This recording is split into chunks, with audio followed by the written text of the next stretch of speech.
Pour rempoter un basilic et une coriandre du Vietnam comme on a là, j'ai décidé de les mettre dans une jardinière pour mettre sur mon balcon, ensuite ma balconnière. Ça, on va installer 2 zoyas enterrés S au plein milieu de la jardinière et ensuite on mettra les plants. Pour commencer, j'ai mis un petit peu de terreau arboricole avec un mélange aussi de terreau, piquage, bouturage, histoire de faire en sorte qu'elle ait encore bien à manger pour se lancer et se développer. Commencer par installer la première, par ici. Voilà, et bien. Comme on sait que ces zoyas, elles ont chacune environ 20 à 30 cm de diamètre d'irrigation. 20 cm, ça fait à peu près ça.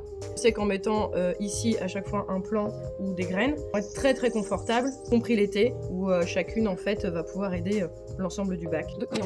Les humidifier soir pour qu'ils se sentent bien. Il est plutôt beau, il a de l'eau, il va bien, il y a des belles racines. Je reste un peu.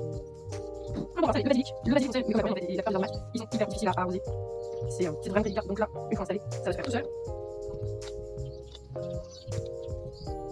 On arrive sur l'étape où on va terminer de remplir la jardinière. C'est rempli aux 2/3 environ. Éviter de mettre de la terre dans les zoyas, même si en soi ce n'est pas très grave parce qu'une fois qu'elles se remplissent en laissant déborder un peu, la terre ressortira.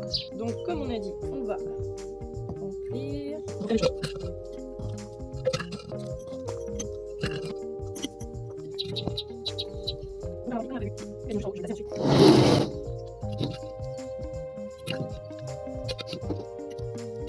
Tasse légèrement la terre, les zoyas sont bien installés en place, les plants aussi. Donc là, comme pour n'importe quelle plante en jardinière ou en pleine terre, arroser, vraiment mettre de l'eau abondamment. En pleine terre, pour ça se bien d'installer les zoyas définitivement aussi. La contenance des zoyas, elle est d'environ 25 centilitres. Si ça déborde, évidemment, c'est pas grave. Là ensuite, il va s'opérer un principe d'autorégulation. La terre étant humide, les zoyas diffuseront peu. La terre sèche, les zoyas diffuseront beaucoup plus, telle une éponge en fait. La terre et les racines vont aller chercher l'eau là où elle se trouve. Ici, donc, il nous reste de la place. J'ai prévu d'y mettre quelques graines de capucine. On peut y mettre, en tout cas, moi dans l'esprit, y mettre quelques graines de fleurs comestibles. Il peut y avoir le calendula par exemple, comme on est sur une jardinière un peu de cuisine.